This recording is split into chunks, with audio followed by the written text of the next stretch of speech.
Okay, Lieutenant Governor Halter has graciously agreed to spend a little more time with us. I want to ask you just from your heart, because you strike me as a deeply principled person. What is it? Well, that's the impression I get. What does it say about us as a nation of people that we as a nation can live in a country as rich as this and allow this situation of not making health care a right simply go on unabated? What is it? Speak from your heart. Yeah, no, I said the other day, and I'll say it again.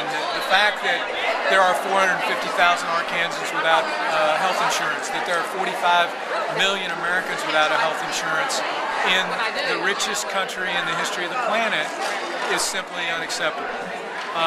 But for today, we've tried, and I've actually stated over and over again to all the different people that are here, because this is a nonpartisan event, that we would not get into the politics of this, that we would respect one another here, and the fact that we're all gathered here to help, because we can do this. We've demonstrated to folks.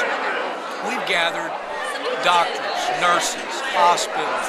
We've gathered free health clinics, churches, people from every political persuasion. There are Republicans here today, there are independents here today, there are Democrats here today, there are people that are politically agnostic here today, but they are all united around the idea of providing health care to their fellow Arkansans. And we agreed early on that we would not discuss politics in this session, and I'm going to stick to that, and I hope you will understand that. Totally, I respect that. But one of my readers, who is a fan of yours, asked me to ask you, apparently at some point in your life you helped save a woman whose house was on fire. Yeah. Can you, again, it speaks to the sort of, could you tell us a little bit about that? Well, it was an amazing experience. I was in Paragould, Arkansas. There was a member of my staff with me and also a state trooper.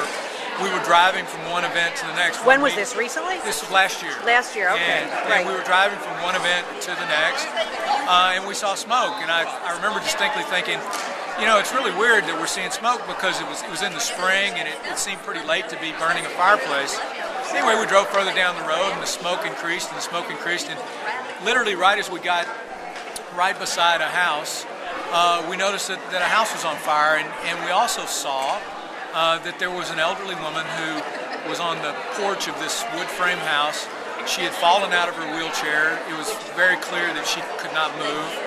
Her daughter was with her, her grandson was with her, but they couldn't move her. She was a very large woman, and she was an invalid. And the house was burning down around her.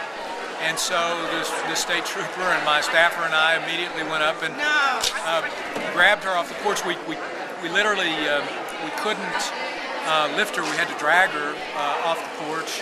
The wheelchair that she was in was consumed by flame. The house was completely gutted. The amazing thing about it was, if we had driven by 5 minutes earlier or 2 minutes later, it wouldn't have been a good outcome. But it was just one of those things that just happened. Her guardian angel. Right place at the right time, and really pretty amazing. And it's one of those deals where I was really very thankful that the state trooper that was with me that day was a much bigger guy than me. Right. Because we needed every bit of him pulling. Right, of course. Let me just ask you a couple more, and another question, just turning on a different issue. And I noticed coming into your beautiful airport in Little Rock, there are a lot of troops that are, Yes. seem to be, I guess, coming home, and I saw families welcoming them home. Are we doing enough for our returning? What could the government do for the military coming home? And do you think we need to think of tax breaks for them? Have you been? Yeah. Let me address that a little bit, because as Lieutenant Governor of the state, one of the highest honors that I get is when our governor is outside the state, I become governor, and when I'm serving as governor, I become the Commander-in-Chief of the Arkansas National Guard, and that is probably the single highest honor that you can have as an elected official. Our guardsmen and women do a remarkable job. In fact, an incredible job. Here in Arkansas, we have members of the Guard that have been deployed in either Iraq or Afghanistan 2 and 3 separate tours.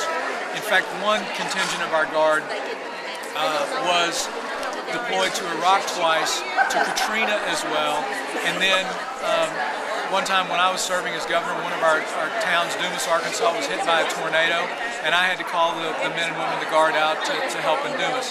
They do a remarkable job for us. They are clearly overtaxed in terms of just overutilized, and we need to do everything we can for those men and women.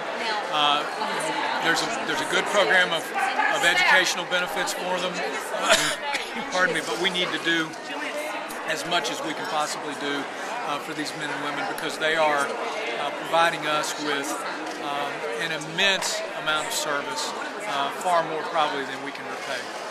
Excellent. And then one more question. I understand that you've been working on the trade issues between Arkansas and Henan province in China. Right. What's your feeling about the trade imbalance and, some people think the Chinese currency manipulation? Sure. Well, one of the reasons that I took a trip to China with some other lieutenant governors was, in fact, to advocate on behalf of Arkansas businesses and American businesses to have better access to those markets.